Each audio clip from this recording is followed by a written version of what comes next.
আসসালামু আলাইকুম এভরিওয়ান। আমি আজকে তৈরি করব টমেটো সস। আমরা নানা রকমের স্ন্যাক্স খেতে বিভিন্ন সস ব্যবহার করি, তার মধ্যে সবচেয়ে বেশি ব্যবহৃত হয় টমেটো সস।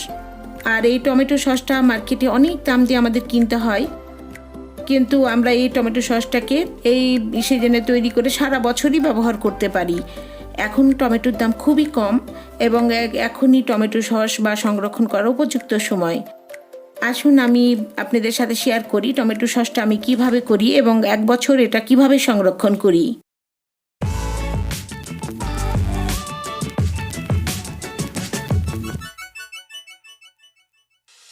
আমি এখানে পাকা টমেটো নিয়েছি, আর সস করার জন্য আপনারা সাধারণত পাকা টসটসে লাল রঙের টমেটো নেওয়ার চেষ্টা করবেন, তাহলে সসের কালারটা খুবই ভালো আসবে।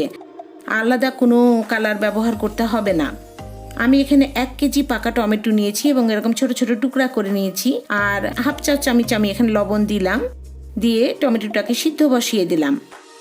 আর কোনো পানি লাগবে না, টমেটো থেকেই পানি ছাড়বে এবং লবণ দেওয়া হয়েছে, পানি ছেড়ে টমেটোটা সিদ্ধ হয়ে যাবে। দেখেন আমার টমেটোটা কিছুক্ষণের মধ্যেই সিদ্ধ হয়ে গেছে।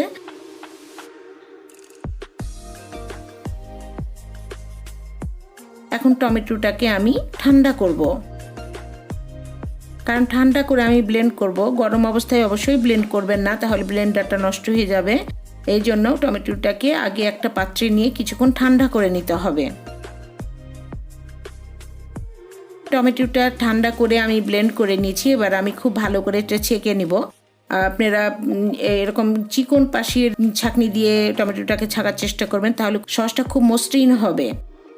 আর মোটা পাশের ছাঁকনি দিয়ে করলে বীজগুলো চলে যায় এবং একটু দানা দানা মনে হয়, সেই জন্য যতটা সম্ভব এরকম চিকন পাশের ছাঁকনি দিয়েই ছেঁকে নেওয়ার চেষ্টা করবেন।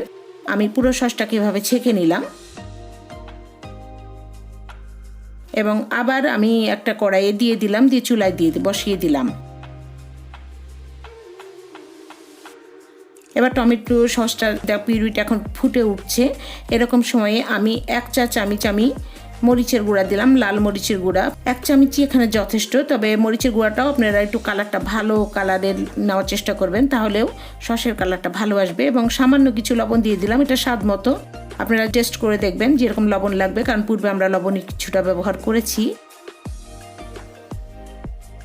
আর এখানে আমি হাফ কাপের কম চিনি দিলাম, তবে চিনিটাও আপনারা টেস্ট মতো দিবেন।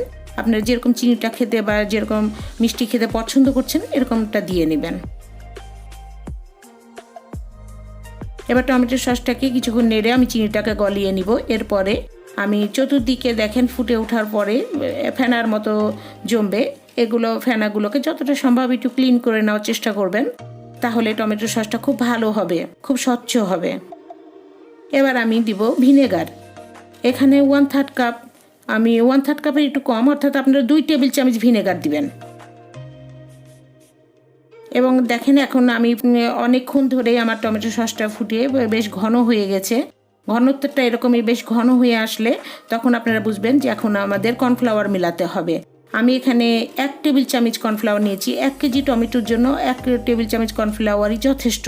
এবং 2 টেবিল চামচ পানি দিয়ে আমি একটু গুলায় নিয়েছি। এবার আমি কর্নফ্লাওয়ারটা দিয়ে খুব ঘন ঘন নাড়বো, কারণ কর্নফ্লাওয়ার দেওয়ার পর যে কোনো জিনিসই আমি বারবারই বলি যে খুব ঘন ঘন নাড়ার দরকার হয়, কারণ গুটি হয়ে যায়, যাতে জমাট বেঁধে না যায়। সেই জন্য দেখুন এই পর্যায়ে আমার সসটা বেশ ঠিক হয়ে গেছে।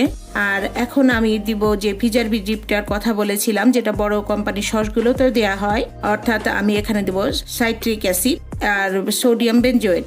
আমি সাইট্রিক অ্যাসিড দিব হাফ চা চামচ, আর সোডিয়াম বেনজোয়েট দিব 1/4 চা চামচ, অর্থাৎ সাইট্রিক অ্যাসিডের অর্ধেক। এটা পানি দিয়ে 1 টেবিল চামচ পানি দিয়ে আমি একটু গুলিয়ে নিব। আর এটা এখন আমি সসের মধ্যে দিয়ে দিব। তবে সসের মধ্যে দেওয়ার পরে আর সসটা ফুটানো যাবে না, এ পর্যায়ে চুলাটা বন্ধ করে দিতে হবে। সস পুরোই খুব গরম থাকবে, খুবই হট থাকবে, কিন্তু আর ফুটানোর কোনো দরকার নাই। এই অবস্থাতে আপনি চুলার থেকে এবার নামিয়ে নেবেন, তাহলে এটার কার্যকারিতা ঠিক থাকে। এরপরে আর ফুটানোর কোনো প্রয়োজন নেই। আমি একটা প্লেটে আপনাদের নিয়ে দেখাচ্ছি। এখনও খুব গরম আছে, সেজন্য একটু আপনাদের লিকুইড দেখাতে পারে, কিন্তু একটু ঠান্ডা করার পর যখন দেখবেন যে খুব ধীরে ধীরে গড়াচ্ছে এবং মসৃণ দেখাচ্ছে, তখন বুঝবেন আপনাদের টমেটো সসটা পারফেক্টভাবে হয়ে গেছে। এই যে আমি এখন পরিবেশন করে দেখাচ্ছি টমেটো সসটা, দেখেন ঠান্ডা হওয়ার পরে কত সুন্দর ক্রিমি এবং খুব সুন্দরভাবে হয়েছে, একেবারে কেনা সসের মতো, খুব মসৃণ দেখাচ্ছে এবং সব দিক থেকে পারফেক্ট একটা সস হয়েছে। এটা বাড়িতে করে আপনারা যখন খাবেন তখন নিজেরাই বলবেন যে কেনা সসের থেকেও বাড়িতে করা টমেটো সস খুবই মজাদার হয়, খুব টেস্টি হয়। আর এভাবে আপনারা সারা বছরই টমেটো সসটাকে সংরক্ষণ করে খেতে পারবেন। আশা করছি আপনাদের এই টমেটো সসটা অনেক উপকারে লাগবে, আর উপকারে লাগলেই আমার এই ভিডিওর সার্থকতা। আবার কোনো রেসিপি নিয়ে আপনাদের সামনে আসবো। আজ এ পর্যন্তই। আল্লাহ হাফেজ।